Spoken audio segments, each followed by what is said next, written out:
Sesión General INPER.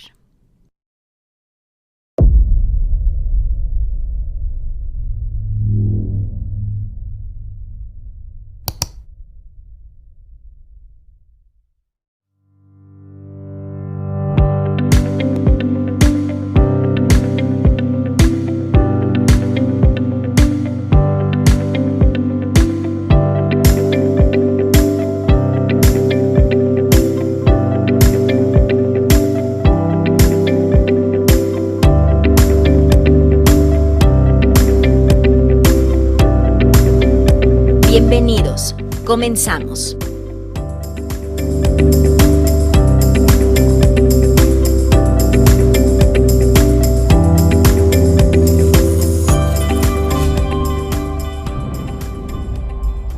Secretaría de Salud, Instituto Nacional de Perinatología, Isidro Espinosa de los Reyes. Hola, buenas tardes a todos por su asistencia. El día de hoy presentaremos el tema del manejo interdisciplinario del labio y paladar hendido de manera pre- y postnatal. Iniciaremos sin más preámbulo con el doctor Juan Manuel Gaona Gallardo con el tema detección y abordaje prenatal de los defectos del labio y paladar hendido. El tema a abordar el día de hoy es justamente labio y paladar hendido, desde la detección y el abordaje prenatal hasta el manejo postnatal y la corrección en los casos en que esta condición puede realizarse. Lo primero que tenemos que comentar es que los defectos de labio y paladar son el principal defecto a nivel facial en más del 60% de los casos y representan los defectos de labio y paladar alrededor del 13% de todos los defectos al nacimiento, es decir, es muy frecuente. La condición, por supuesto, como ustedes todos saben, es un defecto que puede presentarse de manera aislada o asociada a otras alteraciones, como parte de un síndrome génico o cromosómico, por lo tanto hay una gran posibilidad de alteraciones y de diagnósticos que pueden estar involucrados con este tipo de defectos, además de que está relacionado muchas veces con antecedentes familiares o condiciones específicas de riesgo que vamos a comentar, por supuesto, y su diagnóstico temprano es importante para poder definir el plan de seguimiento para estos bebés. El diagnóstico temprano implica tener una precisión si se trata de un diagnóstico de un defecto aislado o está asociado a otras alteraciones que nos permita realizar los estudios complementarios y que nos den la condición específica del bebé y si este bebito podría ser candidato, por supuesto, a un manejo postnatal para la corrección de este tipo de defectos. En México aproximadamente tenemos una incidencia de 1 por cada 1000 nacidos, varía por supuesto dependiendo de las regiones del país y a nivel mundial es alrededor de 1 en 700 nacidos vivos, con una prevalencia mayor sobre todo en Japón y en algunos países de Europa occidental. Existen variaciones regionales en nuestro país, hay regiones en donde la incidencia o la prevalencia de este tipo de defectos es mayor, sobre todo en los países del norte, y en ciertas condiciones específicas o exposición a factores de riesgo, por ejemplo, a ciertas sustancias, a pesticidas y también, por supuesto, como les decía, antecedentes familiares en algunas regiones en donde hay endogamia y podemos tener una mayor incidencia de este tipo de defectos.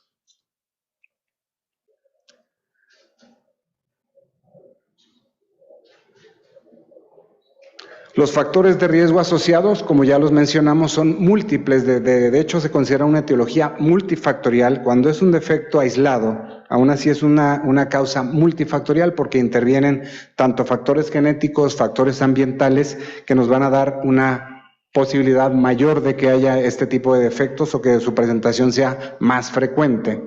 Y por supuesto, también tiene que ver si hay una alteración asociada.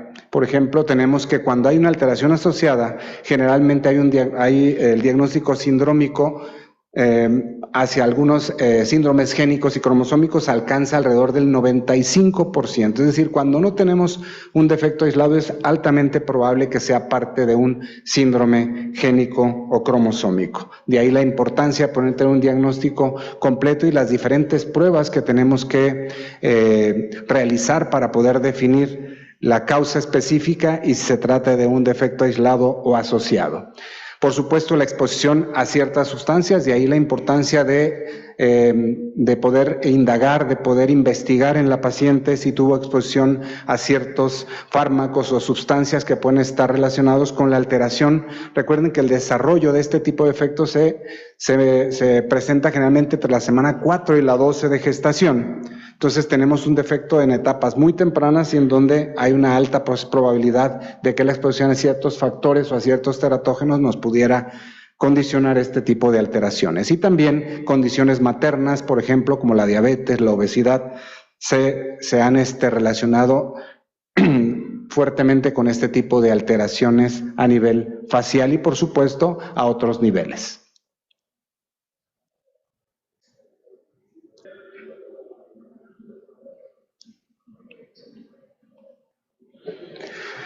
La herramienta primordial para el diagnóstico es justamente el ultrasonido, aunque existen otras herramientas como por ejemplo la resonancia magnética o en el mismo ultrasonido las aplicaciones como en 3D para poder identificar o caracterizar más adecuadamente, pero el problema más importante a nivel mundial es justamente la realización de este ultrasonido en etapas adecuadas. La detección en el primer trimestre generalmente es en defectos graves, en defectos más importantes que pudiéramos detectar desde la etapa del primer trimestre, pero el diagnóstico realmente más frecuente lo tenemos que hacer en el estudio estructural, en el segundo trimestre, porque nos permite no solamente caracterizar el defecto, si es aislado, si es unilateral, bilateral, si es central y si está asociado a otras alteraciones. El problema en nuestro medio es que la mayor parte de estos bebés nosotros los vemos hasta el tercer trimestre, es decir, estos bebitos se estuvieron viendo en otras áreas, en otros hospitales, en médicos particulares y generalmente la detección es tardía cuando llega a hacerse y obviamente el estudio o el abordaje integral de estos casos en ocasiones no lo podemos realizar de manera adecuada prenatalmente porque no tenemos el tiempo suficiente para poder clasificar y poder determinar el pronóstico y cuáles de estos bebitos serían candidatos a un manejo postnatal.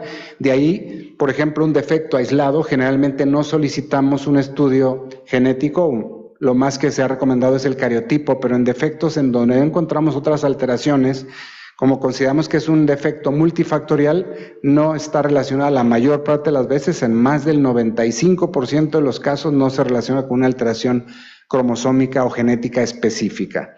Por lo tanto, los estudios genéticos los reservamos justamente para los casos que están relacionados con otras alteraciones, que se asocian a otras alteraciones, y de ellas las principales son las alteraciones cardíacas. Aquí podemos ver en esta secuencia de imágenes que pueden ver ahí de ultrasonido la primera vez cuando este bebito llegó con nosotros a la semana 27 y pudimos ahí caracterizar este defecto de labio y paladar unilateral, la reconstrucción en tercera dimensión y por supuesto ya al nacimiento que se corrobora afortunadamente un defecto aislado no relacionado con alteraciones genéticas específicas o cromosómicas.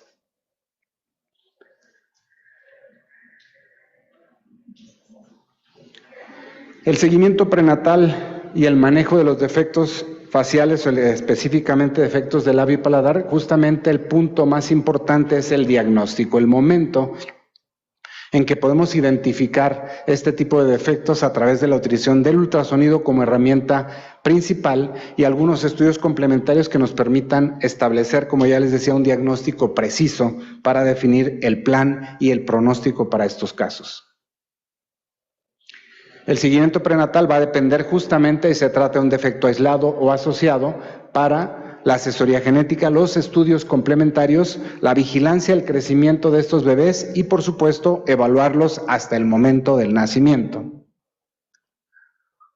Si se trata de una alteración aislada, obviamente, de acuerdo a las condiciones obstétricas, se definirá la vía del nacimiento, no hay una contraindicación para que estos bebitos puedan nacer por vía vaginal, dado que no se realiza ningún manejo inmediato, como lo vamos a ver ahorita que las doctoras nos expliquen el manejo de estos bebés en la etapa postnatal. Entonces no se contraindica una vía vaginal a menos que haya alguna condición obstétrica específica. Y por supuesto ya el manejo postnatal viene a complementar este abordaje prenatal justamente en los casos en que se benefician de esta corrección y de este manejo interdisciplinario aún en la etapa postnatal, porque son bebés que generalmente no van a requerir una cirugía, sino 3, 4 cirugías, y el abordaje también desde el punto de vista de ortodoncia, de comunicación, etcétera, para que estos bebitos puedan tener un desarrollo adecuado y una corrección completa de este tipo de efectos cuando es posible.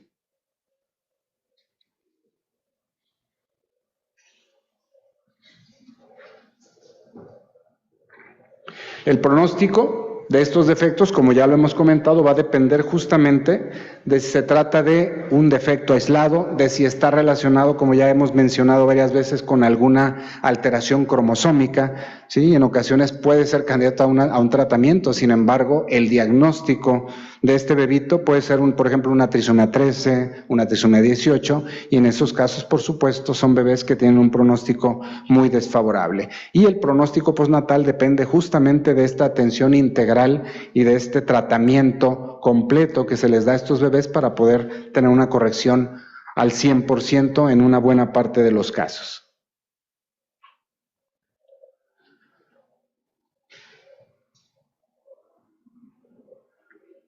En conclusión, la detección temprana es esencial.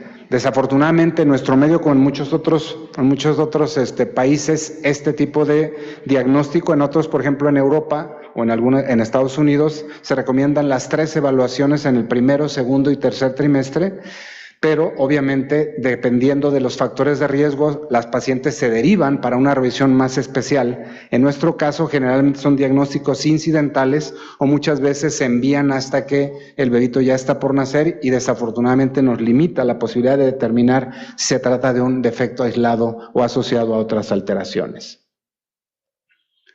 El enfoque multidisciplinario, por supuesto, como en la mayor parte de los defectos estructurales, es importante porque nos permite no solamente establecer un diagnóstico, sino también el pronóstico y el plan de tratamiento para los bebés que ameritan incluso tratamiento prenatal y en este caso, por supuesto, el manejo postnatal de este tipo de defectos.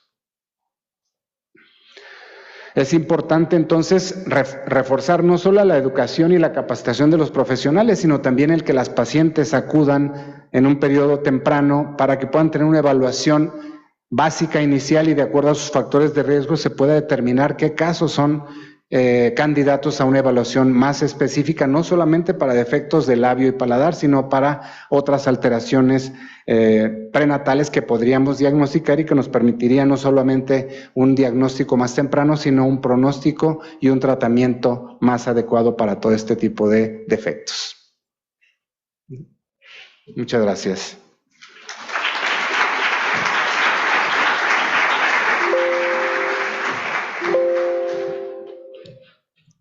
A continuación, la doctora Berenice Velázquez Torres, médico adscrito del Servicio de Medicina Materno-Fetal de aquí del Instituto Nacional de Perinatología, que nos presentará diagnóstico fetal del labio y paladar hendido aquí en el instituto. Muchas gracias, buena tarde. Vamos a platicar un poco en relación a lo que nos toca ver y diagnosticar, hacer el abordaje aquí en el instituto, específicamente en el Departamento de Medicina Materno-Fetal. Esta es una tesis que se presentó para la obtención de grado de la doctora Sandra Arellano García, egresó ahora en febrero del 2025, y bueno, estos son los resultados que obtuvimos. Bien, si consideramos la cantidad de nacimientos, la prevalencia o frecuencia en nuestro instituto es de 6.8 por 1000 nacimientos.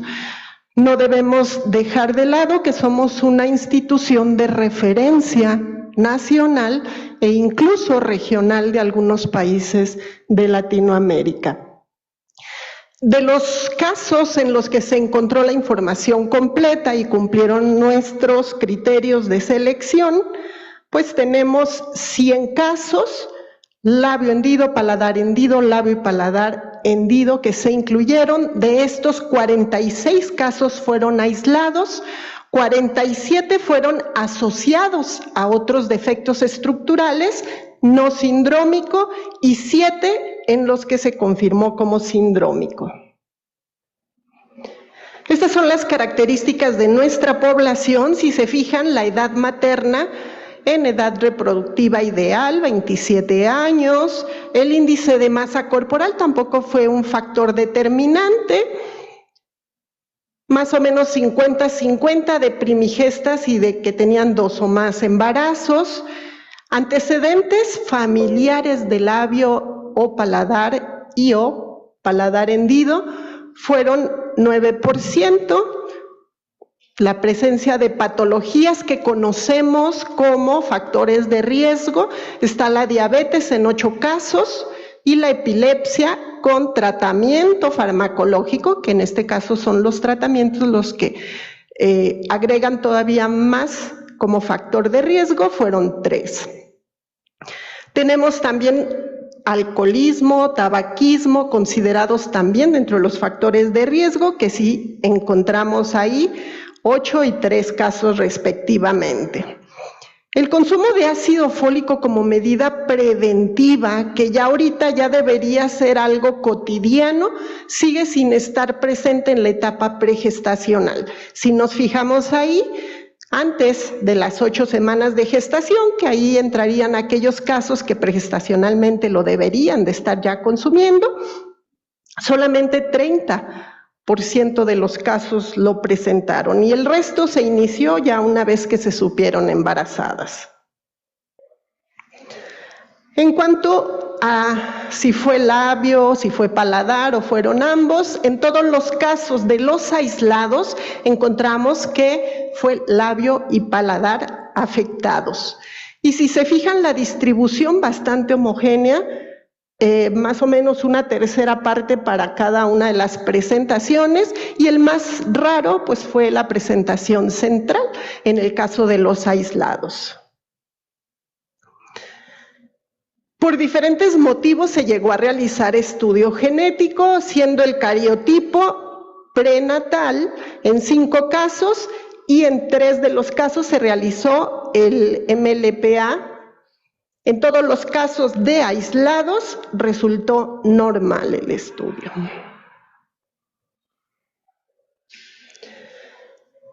Bien, si se fijan, la edad gestacional al nacimiento fue muy cercana al término en su mayoría.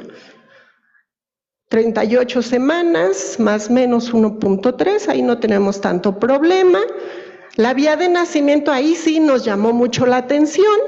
Nos acaba de decir el doctor Gallardo que no se contraindica la vía vaginal, y menos si estamos diciendo que se trata de un labio y paladar aislado, hendido. Y aquí encontramos la vía de nacimiento abdominal, cesárea. 30 de los casos contra 16, o sea, el doble. Y si se fijan todavía en la indicación, electiva. Entonces, como que nos sigue dando ahí un poquito de temor el hecho de que ya se encontró alguna alteración estructural y preferimos que el nacimiento se dé por la vía abdominal. No está justificado porque aún hoy en día, con todos los avances quirúrgicos y todo, pues sigue teniendo un mayor riesgo el hecho de la intervención por vía cesárea. En cuanto a las características de este tipo de alteraciones, encontramos ahora en el labio y paladar asociado no sindrómico, que en su mayoría fueron afectación del labio y paladar también. El labio hendido se encontró en 3 pacientes, paladar hendido en 2 pacientes, como asociado a otros defectos. Ahí está la lateralidad también, que podemos apreciar. Y bueno, aquí ya tenemos ahora sí nacimientos pretérmino.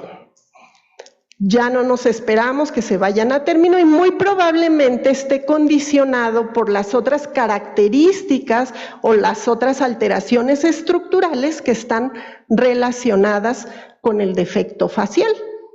De tal manera que por ahí tenemos macrocefalia en 2 casos y si se fijan, a pesar de que tenemos otras alteraciones, la vía de nacimiento ya como que se está balanceando, ya 51 contra 49 y predominó ligeramente la vía vaginal. Entonces, ahí como que nos falta un mejor análisis todavía para el momento del nacimiento. No hay mucha diferencia en la relación por el género fetal, 23-24. El peso al nacimiento aquí sí ya se ve afectado, mientras en los casos que eran aislados el peso estaba alrededor de los 3 kilos, aquí ya vemos cómo baja un poquito, pero también relacionado con la edad gestacional al nacimiento. ¿Qué tipo de alteraciones fueron las que se encontraron más frecuentemente? Sistema nervioso central, holoprosencefalia, ventriculomegalias, alteraciones de la migración. Dentro de otras anomalías craneofaciales, pues tenemos las dismorfias faciales, defectos oculares y las alteraciones que muchas veces acompañan la alteración de la holoprosencefalia, ciclopia, rinea, etc. Alteraciones cardíacas también frecuentes y anomalías a nivel de extremidades. Hubo muertes fetales que se presentaron en estos casos, todas ellas fueron o tuvieron estudio genético. Todos los estudios genéticos, fuera cariotipo, MLPA, resultaron normales. Por ahí se reportaron 2 situaciones en las que el resultado, uno estaba en relación a leucodistrofia, pero no había una correlación con la clínica, y otro tuvo también por ahí una variante.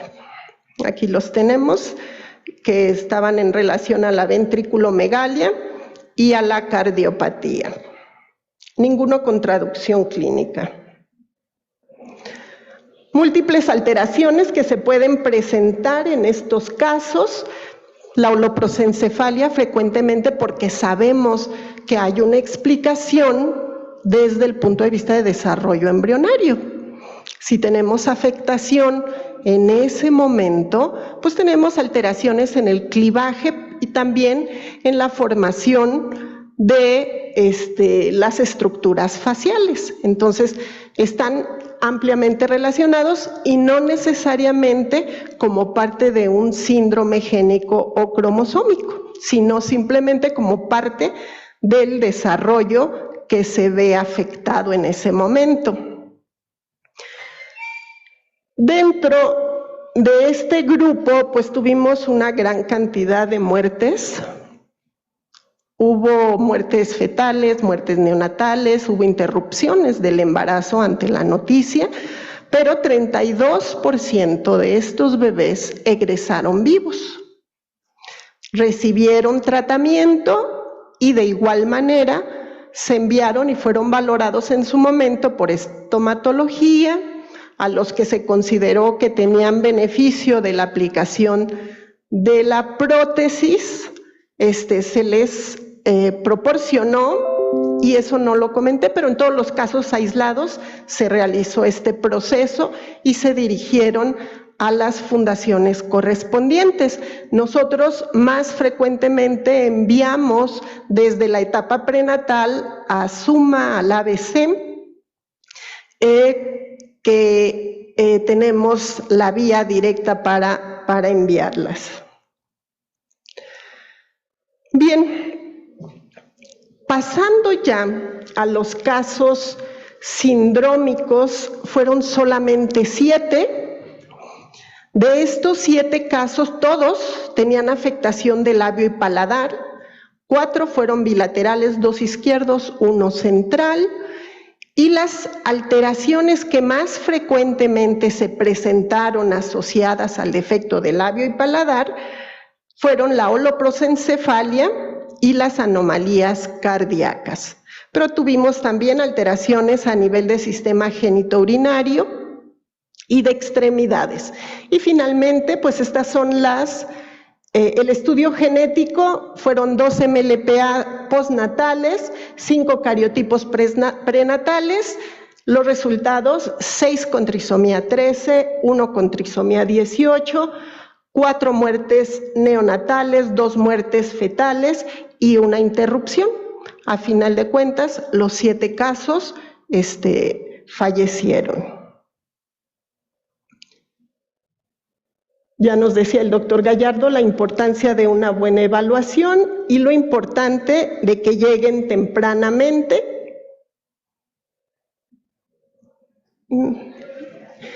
Y por último, este es el abordaje que en la clínica de medicina materno-fetal realizamos.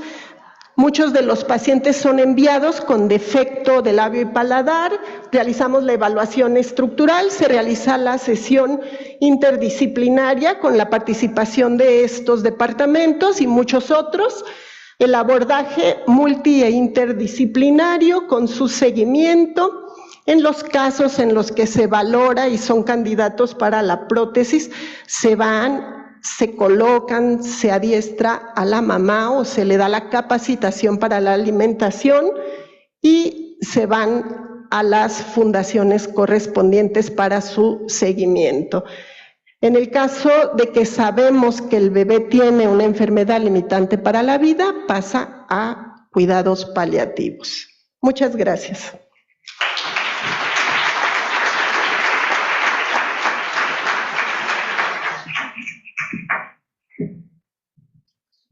A continuación, tengo el gusto de presentar a la doctora Gabriela Pérez Montaño, quien es egresada del Hospital General Manuel G. González, con la especialidad de ortodoncia y tiene más de 20 años de experiencia en el tema.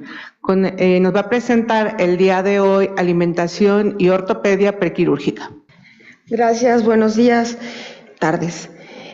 Para hablar de la alimentación y el labio y paladar hendido, tenemos que saber que en condiciones normales la boca nos va a servir para respirar, alimentarnos, para el lenguaje y la fonación de los fonemas y para conocer el mundo a través de ella. Entonces, los pacientes de labio y paladar hendido tenemos una gran combinación de los defectos.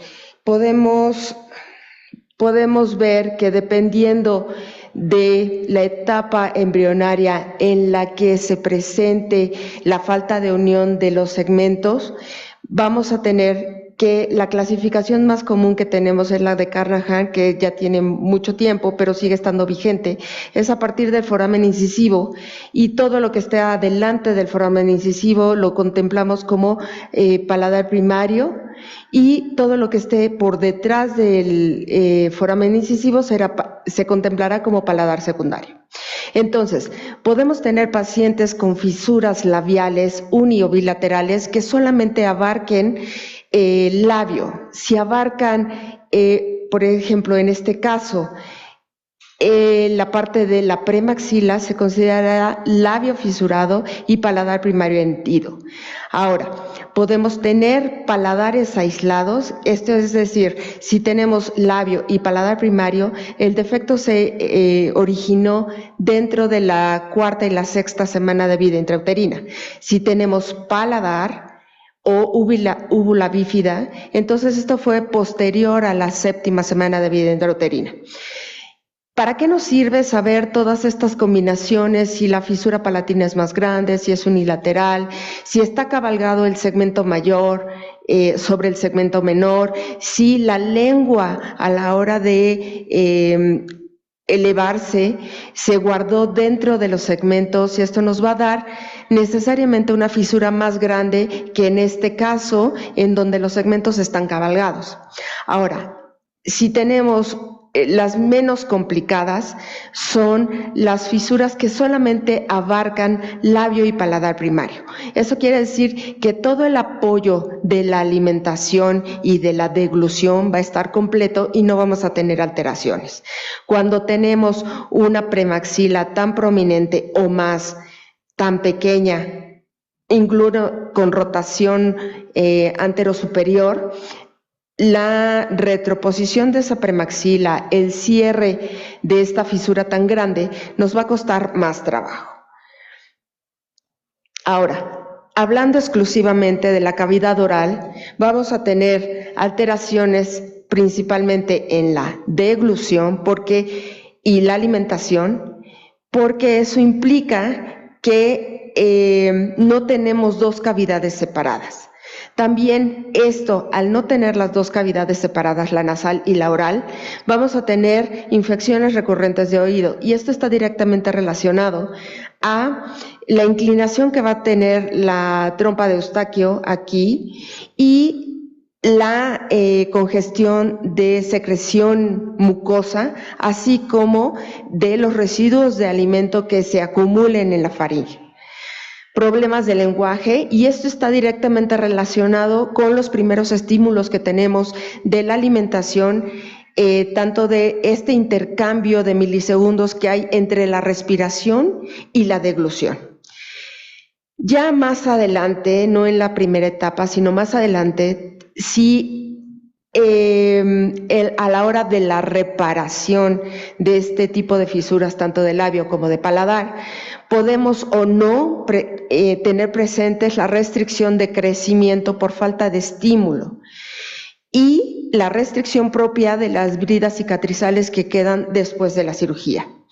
También vamos a tener afecciones en tamaño, forma y número de dientes, sobre todo en el área de la fisura, pero no son exclusivas del área de la fisura. Hay pacientes que tienen presente la ausencia de estos, pero cuando están asociados a síndromes, también tenemos ausencia de molares en dentición secundaria.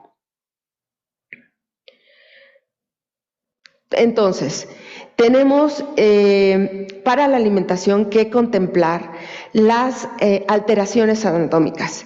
Tenemos pacientes de muy bajo peso al nacer que, aparte de eso, tienen una cavidad oral muy, muy chiquita, y entonces apoyarlos con la toma de impresión para poder confeccionar una ortopedia prequirúrgica se nos dificulta. Ahora, con respecto a este y a este, por ejemplo, este es un macrostoma. Estos dos van a tener, en cualquiera de los casos vamos a tener una complicación en el sellado de la areola con respecto a la alimentación materna. Entonces, siendo más fácil en este caso, pero no quiere decir que no puedan hacerlo. Simplemente que la ortopedia prequirúrgica a veces no es compatible con el sellado que se necesita para la alimentación materna. Entonces, dependiendo del tamaño que se tenga, es el aparato que vamos a escoger, y esto conlleva retos diferentes para la alimentación. Tenemos alteraciones funcionales que van desde cómo se sella para que la lengua haga su trabajo, se efectúe la presión positiva para que se haga la deglución, y sabemos que a nivel hospitalario quienes están en contacto en Cunero con la alimentación y los pediatras es como más fácil alimentarlos a través de sonda para poder tener control de ingesta y de cantidades que se van a depositar en el estómago. Pero para nosotros esta colocación de la sonda nos causa problema a la hora de egreso del hospital. Cuando nosotros tenemos al paciente, ya sea dentro de las primeras 72 horas de vida o muy tardíamente al mes de recién nacido, nosotros vamos a tener que enseñarle a los papás a estimular esta parte de la deglución y el intercambio de dejo de tomar para poder respirar porque mis dos cavidades están comprometidas. Entonces, si nosotros tenemos esta complicación donde se suprime dentro de las primeras 72 horas de vida el estímulo de succión, que es automático hasta los 4 meses de vida, entonces nosotros vamos a tener defectos en alteraciones en el sellado periareolar. Vamos a tener que estimular la fuerza de succión, la fuerza de la lengua contra el paladar o las estructuras que sustituyen la dureza del paladar. Vamos a tener protusión de la lengua, y esta es porque dentro del entorno fetal, la lengua siempre se va a guardar en medio de los dos segmentos, tanto del mayor, de los laterales o del mayor y menor en casos unilaterales. Y eso nos va a dar una deficiencia de tono intrínseco, ¿no?, al labio del paladar. Y vamos a tener mayor recurrencia del reflujo a través de la nariz. Ok, entonces, nosotros tenemos para cualquiera de los dos tipos de alimentación, tanto la materna como la asistida, vamos a tener defectos en el sellado labial, una pobre fuerza de succión y falta de tono muscular en el velo del paladar. Entonces, nosotros lo que le sugerimos a los pacientes es, ok, vamos a tomarte la impresión, vamos a hacerte el aparato de ortopedia prequirúrgica, pero lo más importante es que coma. Entonces, algunos pacientes, madres, ¿no?, quieren utilizar 100% la lactancia materna y ocupan los tapes, bueno, las bandas, los adhesivos que se ponen para cerrar las fisuras, sin contemplar qué tipo de fisura tiene. Entonces, si tenemos un segmento cabalgado, uno encima del otro, y ponemos un tape y un conformador nasal, esto va a cabalgarse más. Entonces, sí va a funcionar perfectamente para una lactancia materna, pero ortopédicamente hablando, para la reparación, nosotros vamos a tener complicación porque este segmento está por delante y el labio del segmento menor que está por debajo va a tener que dar una vuelta exagerada, y ahí es donde ocurre la pérdida de puntos en la reparación del labio. Entonces, sí podemos darle el beneficio de, bueno, inténtalo, somos pro lactancia, pero en casos específicos. Las dos posiciones de lactancia más recomendadas es la de acunamiento, siempre y cuando la cabeza del bebé se encuentre a 45 grados con respecto al piso, y entre 45 y 90 grados.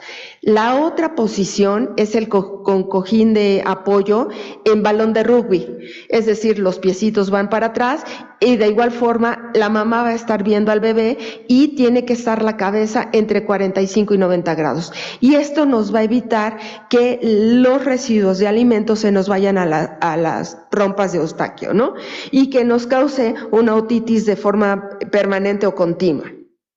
Ahora, con respecto a los biberones que utilizamos para este tipo de alimentación, ya sea en holoprocefalia, fisuras centrales o macrostomas, tenemos estas dos marcas que son como las más comunes, las más comerciales, ¿no? Y tenemos el chupón. Si bien está indicado, ahora ya viene con labio paladar hendido, ¿no? Ya viene con fisura, el letrero. Pero antes se encontraban como para pacientes con bajo tono de succión o pobre fuerza de succión. Entonces, puedes encontrarlo, la mamila y la tetina completos. Este chupón es específicamente para las 12 primeras horas después de la cirugía de reconstrucción del labio y o paladar. Este esta tetina es adaptable a cualquier otra mamila de la marca que sea, Nubie, Benflo, porque sabemos que nuestros pacientes, la mayor parte de ellos, no están en un nivel socioeconómico como para estar invirtiendo en esta botella, pero son adaptables a cualquier botella, hasta la de 3 pesos, con esa pueden, solamente el chupón sí les va a costar un poco más caro, ¿no? Medela es un poco más caro y este tiene dos mecanismos diferentes. Esta tiene una parte de silicón dura que va hacia la parte de la fisura, una parte de silicón más blando que va hacia la parte de la lengua, una válvula que regula el paso de la leche de la botella hacia el chupón, y eso se traduce en menos ingesta de aire, y si hablamos de una menor ingesta de aire, disminuimos el riesgo de reflujo. Entonces, esto nos ayuda a que la cantidad que deben de tomar de leche por horario se complete. Una vez que pasan la onza de ingesta, entonces les pedimos a las mamás que hagan una pausa cada onza, que retienen por el masaje de espalda o por el golpeteo el aire, y entonces que le vuelvan a ofrecer al niño para que termine su ingesta total. Entonces, estos niños también se van a tardar más en alimentarse. Este es con respecto a Pillón. Con respecto a Medela, este chupón es más blandito. No tiene las dos consistencias, pero tiene esta parte de chupón largo que lo que hace es que la mamá pueda apretar esa parte del chupón y pueda apoyar al bebé para que empiece a ejercitar esta parte de la deglución y trague. También hay que recordar que los pacientes con fisura del labio paladar hendido no succionan a menos que sea de seno materno y no respiren por nariz, ¿no? Estos niños comen por golpeteo, es decir, si yo aprieto, sale, si suelto, no sale. Aprieto, sale, suelto y no sale. Entonces, déjenme paso esta. Ok. Entonces, teniendo esto en cuenta, ¿no? La coordinación que se tiene que hacer es sí hacer énfasis con los papás de que tienen que ser estos chupones, porque la parte donde sale la leche no gotea. El chupón que más se puede acercar de los de comerciales son los de prematuros, y esos porque a la hora de voltearlos tarda 15 segundos en formarse una gota y caer. Si ocupamos un chupón etapa 1, ese va a tener un goteo continuo, no se diga el de etapa 2 y el de etapa 3, que ya son como para papillas casi, ¿no? Entonces, si vamos a transformar un chupón, entonces que sea el de prematuros, para que a la hora de hacer el corte, porque puede ser que nuestros pacientes no tengan la economía para comprar un chupón de entre 80 y 120 pesos, ¿no? Y entonces hacemos un corte en tache o en Y con unas tijeritas muy finas, y entonces cuando presiono se abre la Y, cuando cierro se cierra. Y digo, cuando suelto la lengua se cierra, y entonces eso me va a evitar que haya un goteo permanente y que tengamos riesgos de broncoaspiración. Entonces, la ortopedia prequirúrgica no nada más sirve para tapar la fisura, ¿no? Dentro de las ventajas tenemos que redirige el crecimiento, aísla las dos cavidades, previene que la lengua se siga guardando, y ese es uno de los mayores retos, porque cuando los bebés nos llegan no dentro de las primeras 72 horas, sino 15 días, un mes después, ya están muy acostumbrados a que la lengua se guarde dentro de la fisura, y entonces nos es más difícil adaptarles el aparato, y tenemos que ocupar una gran cantidad de adhesivo en las primeras etapas para que se acostumbre y no lo desaloje. Nosotros queremos que vivan con ellos 24 horas al día el aparato de ortopedia prequirúrgica, ¿no? Entonces, utilizando la redirección del crecimiento y la estimulación del crecimiento.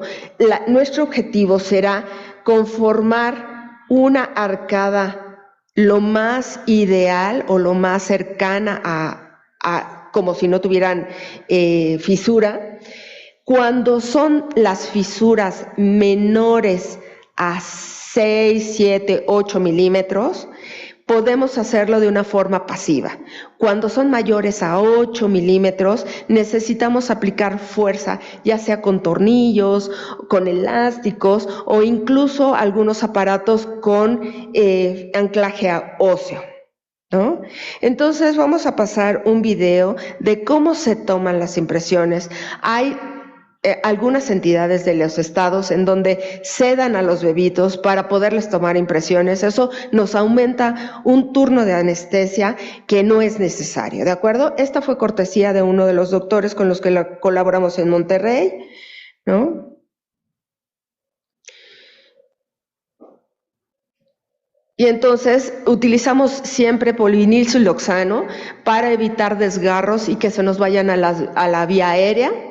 Mientras el bebé esté llorando, nosotros estamos tranquilos porque eso quiere decir necesariamente que está respirando, ¿no? Aumentamos la cantidad de activador que tiene las masillas para que tardemos la menor cantidad posible con el material dentro de boca.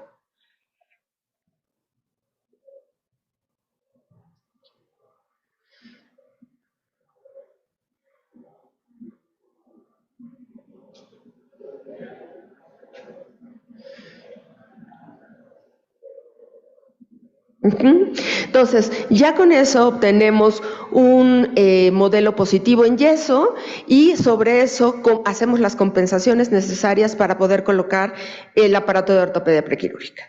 Ahora, dentro de las primeras 12 horas de vida, podemos colocar ya sea en cunero o en la habitación todavía del hospital, la ortopedia, la fijamos con adhesivo e instruimos a la madre para que empiece a dar esta primera lactancia materna del seno con el aparato. Puede ser que no se adapte, pero el apego siempre es importante. Entonces, aunque no sea una lactancia nutritiva, sugerimos que se peguen al bebé. Ahora, una vez que ya pasamos las primeras 12 horas, pues los bebés tienen que estar necesariamente con nosotros cada 21 días adaptando los aparatos. Entonces, tenemos un caso bilateral, un caso unilateral, los dos con unas fisuras muy grandes en donde necesitamos constatar que coman con todo y los aparatos. Entonces, antes de irse del consultorio, revisamos la colocación, la fijación del aparato, así como la alimentación. ¿Qué puede pasar si no revisamos, colocamos el aparato y ya se van a su casa? Pueden presentar reflejo nauseoso si dejamos el aparato muy largo hacia la parte de atrás. Entonces nos va a complicar la alimentación, van a terminar quitándoles el aparato y entonces eso se traduce en no ganancia de peso y deficiencia nutricional. Ahora, está muy rápido el video por cuestiones de tiempo y entonces es desde el asesoramiento, le explicamos a la madre qué características tiene el chupón, unas consistencias de silicón diferentes, la válvula que nos evita que succione si no hay leche dentro del chupón, probamos el aparato. Esta es una paciente de holoprosencefalia que tenía los segmentos muy separados. Necesitamos juntarlos para que la reparación del labio sea lo mejor posible y no haya dehiscencia de puntos.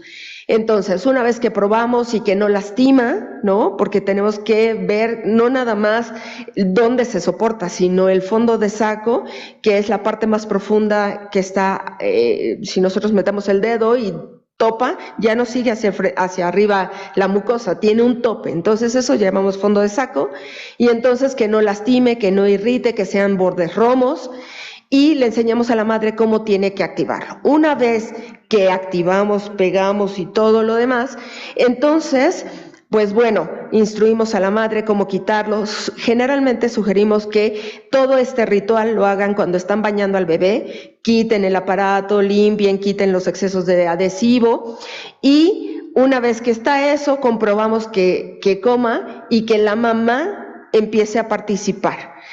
El chupón siempre va a tener más salida que lo que estaban acostumbrados antes de llegar con nosotros. Entonces, tenemos que instruirle a la madre en que tenga que estar pendiente de cuánto puede tragar y cuándo ella tiene que retirar un poco el chupón de la boca para que le dé tiempo de hacer este proceso de deglución y respiración y entonces ofrecerle otra vez y una vez que dentro de las primeras 24 horas se adaptan, ya después lo hacen como en automático, ¿de acuerdo? Entonces, ok, una más y ya. Nuestro objetivo de la ortopedia prequirúrgica es llevar los segmentos a la posición más adecuada para que la reparación quirúrgica sea un éxito. Muchas gracias.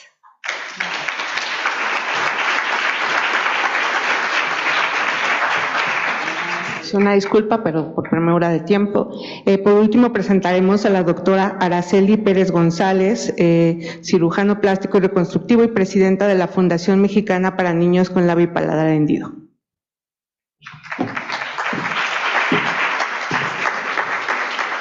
Gracias. Vamos a iniciar, es rápido. Bueno, nos vamos a enfocar al tratamiento quirúrgico. Les vamos a hablar un poquito del tratamiento multidisciplinario. Como sabemos, Gaby ya les explicó lo de las fisuras, la clasificación. Nos basamos para el tratamiento quirúrgico en esa clasificación, en las estructuras que afectan el paladar primario y el paladar secundario. Aquí vemos cómo se modifican las estructuras en cada una de las patologías uni o bilaterales. Estas son las fisuras de paladar secundario que abarcan el paladar duro y el paladar blando. Los diferentes tipos de fisuras que ya les explicaron. La derecha es el paladar hendido submucoso. Todas las especialidades que participan en el tratamiento de estos niños, las principales al inicio pues es las especialidades dentales, pediatría y cirugía plástica, que son las que tenemos en las clínicas foráneas. El objetivo de nuestro tratamiento es realizar mínimos procedimientos quirúrgicos con el máximo de éxito deseado, en calidad, por supuesto. Entonces, estos son los principales objetivos específicos: aproximar segmentos, resección mínima de tejidos, cicatrices en líneas naturales y técnicas quirúrgicas reconstructivas. La mayoría de las técnicas que usamos fueron publicadas y realizadas en el Hospital Manuel G. González. ¿A qué edad realizamos la primera cirugía o el primer procedimiento quirúrgico? Es a los 4 meses en adelante y cuando los niños pesen aproximadamente 6 kilos, previa valoración de anestesia y previa valoración de pediatría. La siguiente cirugía se debe realizar entre 6 y 12 meses. Ya tenemos un estudio en el GEA donde si se realiza a los 6 meses, en comparación a los 12, la articulación compensatoria es mínima y en cuanto al lenguaje. Y a los 12 meses, un 62% de articulación compensatoria. Por ahí viene ahorita la bibliografía. La tercera cirugía es entre 7 y 9 años, cerrar la fisura alveolar. Y la última, pues, es la rinoplastía o rinoseptumplastía. Lo que hacemos en la fisura de paladar primario, aquí son dos procedimientos en el primer tiempo quirúrgico. La quirioplastía milar, que es la que se acerca más a tener incisiones anatómicas. La unión adecuada muscular, el fondo de saco y el reborde mucocutáneo debe estar bien alineado para que el resultado sea óptimo. El siguiente procedimiento es el cierre anatómico de piso nasal, que también fue publicado en el G. González en el 2013, pero se usaba desde 1995-94 aproximadamente. Todas son técnicas descritas por nuestro maestro, el doctor Mario Mendoza. Hicimos un proyecto comparando técnicas y medimos la base nasal, que fue simétrica en la mayoría de los niños, y la presencia o ausencia de fístulas nasovestibulares, que se anula totalmente usando el cierre de piso nasal. Estos son algunos de los resultados posoperatorios inmediatos. Y como ven, pues la base de la nariz es simétrica, el piso nasal está muy bien cerrado. En el labio hendido bilateral utilizamos también la técnica Mendoza. Nosotros publicamos nuestros resultados en el 2018, pero ya ahí haciendo evaluaciones de resultado con mediciones. Y esta técnica es bastante noble porque hace reconstrucción anatómica. Entonces, lo primero que se hace siempre es reconstruir el piso nasal, ambos lados en este lado, y después continuar con la reconstrucción anatómica del labio. Estos son algunos de los resultados a diferentes edades. Otro resultado del labio hendido bilateral. Usamos muchas férulas nasales en los bilaterales para elongar la columela, pero el cierre de piso nasal ya por sí, que cuando la nariz tiene una base, es mucho más fácil elongar la columela. En la fisura de paladar secundario, ya vimos que es paladar duro y blando, queremos optimizar el crecimiento facial, que no haya fístulas nasopalatinas y tener una adecuada función velofaringea para que el lenguaje sea perfecto. Los grados de fisuras dependen también son 3, del tamaño en relación a los segmentos laterales. Entonces, lo más frecuente pues es el 2 y 3, ¿no? Cuando las fisuras son bastante amplias. Cuando la fisura es tan pequeña como el grado 1, la cirugía que se usa es palatofaringoplastia de incisiones mínimas, también publicada por el doctor Mendoza en el 94. Y en los grados 2 y 3 lo cerramos en 2 tiempos. En el primer tiempo se realiza bieloplastia y se obtura el paladar duro, ya sea con placa fija o removible. Aquí está pasos de la técnica. Siempre es incisión en línea media, evitando incisiones laterales para a largo plazo evitar las alteraciones de crecimiento. Aquí está la placa que usamos últimamente, que ya vamos a tener resultados con el botón de regulación de crecimiento, que se fija al paladar en la cirugía con unas pequeñas grapas. Y si los niños son mayores de 12 años, no es fácil poner esta placa, pero ya se les pone placas obturadoras. Esto nos ayuda a proteger el paladar para que no tengan fístulas palatinas. Aquí más o menos el protocolo que seguimos. La terapia del lenguaje inicia a los 2 años. Hacemos evaluaciones y tenemos un 11% de insuficiencia velofaringea y menos del 12% de fístulas palatinas con esta técnica en comparación a lo reportado en la literatura, que de fístulas es arriba del 3%, 33%. Algunos de los resultados de unilateral. Seguimientos a largo plazo. Hacemos evaluaciones año con año o cada 6 meses, dependiendo dónde vivan los niños y la lejanía. Este es otro niño que vive en Jalapa, ya es muy grande, ya es adolescente. Y solo lleva 2 procedimientos quirúrgicos. Llegó la primera cirugía, se realizó a los 7, 8 meses y cerramos labio y paladar blando con colocación de placa obturadora. Ya hicimos injerto óseo alveolar y se le cerró el paladar duro en ese tiempo. Y solo lleva realmente 2 procedimientos quirúrgicos. Estos son otros resultados. Los lugares donde trabajamos, la fundación principalmente, es Iguala, Guerrero, Tapachula, Chiapas y Fresnillo, Zacatecas, junto con el sistema de salud que nos presta los hospitales generales para realizar las cirugías. En resumen, estos son el protocolo que seguimos, también dependiendo de las valoraciones. Y pues son 4 intervenciones quirúrgicas, principalmente en unilateral. Nuestra población también, como ustedes, es una tercera parte de bilaterales, en la mayoría con severas alteraciones como premaxila prominente. Y es todo, para resumirles.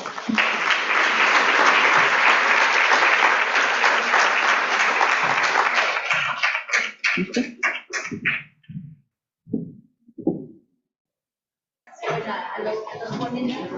A los ponentes.